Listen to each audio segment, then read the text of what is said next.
Perang ini terjadi pada saat Majapahit Barat dirajai oleh Wikramardana, sementara yang menjadi raja di Majapahit Timur adalah Brewirabumi. Selain banyak menewaskan para juri di kedua belah pihak, rupanya dalam perang ini sebanyak 170 utusan Kekaisaran Cina yang menyertai Shen Ho ikut tewas terbunuh. Selamat datang di YouTube-nya Smart Hillcamp. Kali ini kami akan membahas tentang runtuhnya Kerajaan Majapahit pada masanya. Dan ini adalah kisahnya.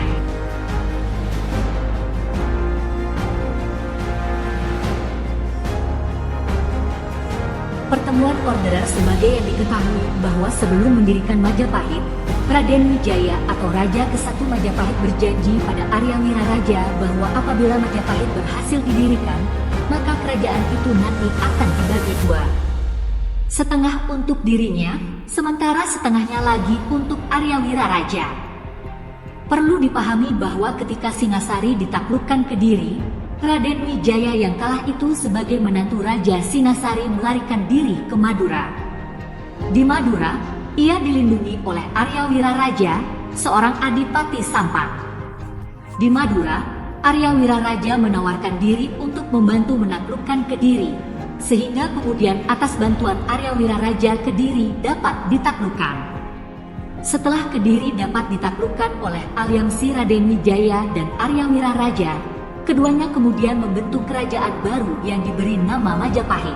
Pada mulanya Majapahit hanya satu saja, akan tetapi setelah peristiwa pemberontakan Ranggalawe atau anak Arya Wiraraja terhadap Majapahit yang menyebabkan tewasnya Ranggalawe, Arya Wiraraja kemudian merasa sakit hati, sehingga kemudian ia menerima pemberontakan dari Ranggalawe, menuntut janji Raden Wijaya untuk membagi kerajaan Majapahit menjadi dua bagian. Tuntutan ini kemudian dikabulkan oleh Raden Wijaya. Setelah tuntutan Arya Wiraraja dikabulkan, maka terpecahlah kerajaan Majapahit menjadi dua. Meskipun demikian, kedua kerajaan itu tetap hidup rukun berdampingan. Bahkan raja di kedua belah pihak melakukan hubungan kekeluargaan dengan melaksanakan perkawinan di antara putra-putri dua kerajaan. Pada perkembangannya, Majapahit Barat yang beribu kota di Majakarta atau Trawulan lebih maju dari Majapahit Timur yang beribu kota di Pamotan atau Lumajang. Majapahit Barat berhasil menaklukkan negeri-negeri Nusantara, kekuasaannya luas. Sementara Majapahit Timur kekuasaannya tidak bertambah dan cenderung tetap bahkan berkurang. Kewibawaannya sebagai kerajaan pun di bawah Majapahit Barat. Meskipun kekuatannya besar dan disegani oleh dunia, kerajaan Majapahit Barat tidak pernah mengganggu kedaulatan Majapahit Timur. Hubungan harmonis kedua kerajaan tetangga ini berlangsung sampai ketika Majapahit Barat dirajai oleh Prabu Hayam Wuruk. Bahkan pada masa ini Majapahit seperti satu kerajaan saja. Mengingat raja di Majapahit Timur merupakan anak dari Hayam Wuruk sendiri.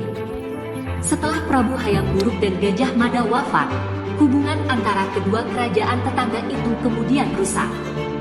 Keduanya saling bertentangan.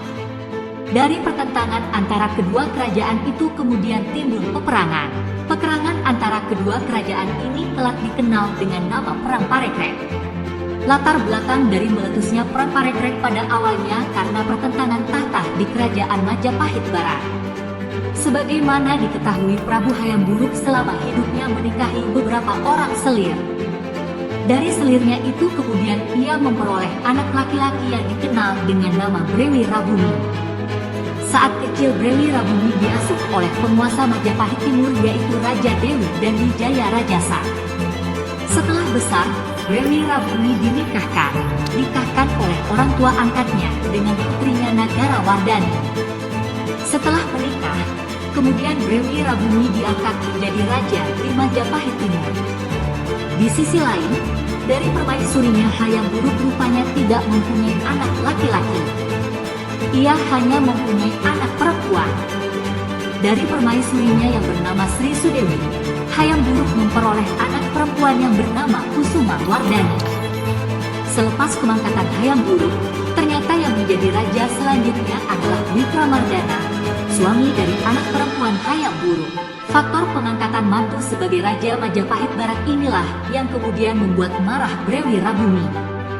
Ia merasa lebih berhak daripada Wikramardana, sebab meskipun ia anak dari seorang selir, akan tetapi ia titisan langsung sang Hayam Wuruk, sementara Wikramardana hanya seorang mantu. Dilandasi rasa kesalnya inilah Brewi-Rabumi merencanakan pengambil alihan Majapahit Barat untuk kemudian ia satukan dengan Majapahit Timur. Ambisi Brewi-Rabumi untuk mendongkel Wikramardana dari Majapahit Barat inilah yang kemudian menyebabkan perang antara kedua kerajaan terjadi di mana-mana. Dimulai dari perang-perang kecil, saling embargo sampai pada hina-menghina di antara rakyat kedua kerajaan. Perang yang berlarut-larut di antara kedua kerajaan ini kemudian menyebabkan terpuruknya perekonomian rakyat di kedua kerajaan. Selain itu bagi Majapahit Barat, perang ini juga berimbas pada kemerosotan Majapahit Barat dalam mengontrol wilayah kekuasaannya yang luas. Pada saat perang berkecamuk antara Majapahit Barat dengan Majapahit Timur berlangsung, Jawa kedatangan utusan Kekaisaran Cina. Dalam sejarah utusan-utusan tersebut dipimpin oleh Laksamana Cheng Ho. Utusan-utusan tersebut mendatangi tiap-tiap kerajaan termasuk di dalamnya kerajaan Majapahit Barat dan Timur. Pada saat menjadi tamu di istana kerajaan Majapahit Timur inilah puncak dari perang Parik Brek meletus. Kejadian tersebut diperkirakan terjadi pada tahun 1406 Masehi. Pada tahun itu, pihak Majapahit Barat yang dipimpin Bretu Mapel atau putra Wikramardana menyerbu Majapahit Timur. Dalam penyerbuan ini pasukan Bretu Mapel berhasil menghancurkan pasukan Majapahit Timur, bahkan berhasil menduduki istana. Dalam peristiwa perang kota dan perebutan istana ini, sebanyak 170 utusan Kekaisaran Cina, yaitu bagian dari orang-orang Cina rombongan Laksamana Cheng Ho ikut terbunuh. Dalam penyerangan itu, Brewi-Rabumi dikisahkan melarikan diri dari istana dengan menggunakan perahu. Akan tetapi pelariannya ini tidak berhasil. Ia ditangkap dan kemudian ia dipenggal oleh Raden Gajah atau Narapati yang kala itu menjabat sebagai Anggabaya. Kepala Brewi-Rabumi kemudian dibawa ke hadapan Raja Majapahit Barat. Setelah terbunuhnya Brewi-Rabumi, Majapahit kemudian resmi menjadi satu kerajaan lagi, sebab kerajaan Majapahit Timur telah runtuh. Terbunuhnya 170 utusan Kekaisaran Cina, kemudian membuat masalah baru bagi kerajaan Majapahit Barat. Kaisar Cina memprotes tindakan tersebut. Mereka melayangkan keberatan dan meminta ganti rugi dari tewasnya ratusan pasukan mereka. Tragedi ini kemudian memaksa Majapahit Barat untuk membayar ganti rugi sebanyak 60.000 tahil emas kepada Cina. Majapahit Barat yang kala itu baru saja selesai perang dan menyatukan kerajaan, tentu kas kerajaannya terkuras habis. Oleh sebab itu, kerajaan akhirnya mengangsur biaya ganti rugi tersebut kepada Kaisaran Cina. Ma Huang, selaku sekretaris Cheng Hu mencatat bahwa sampai tahun 1408 Masehi, yaitu 2 tahun, selepas tragedi puncak perang Parik Brek yang menyebabkan terbunuhnya 170 utusan Cina, Majapahit baru membayar sebanyak 10.000 tahil emas.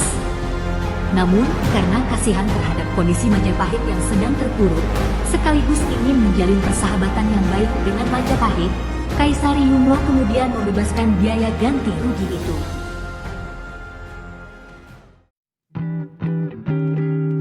Terima kasih sudah menonton.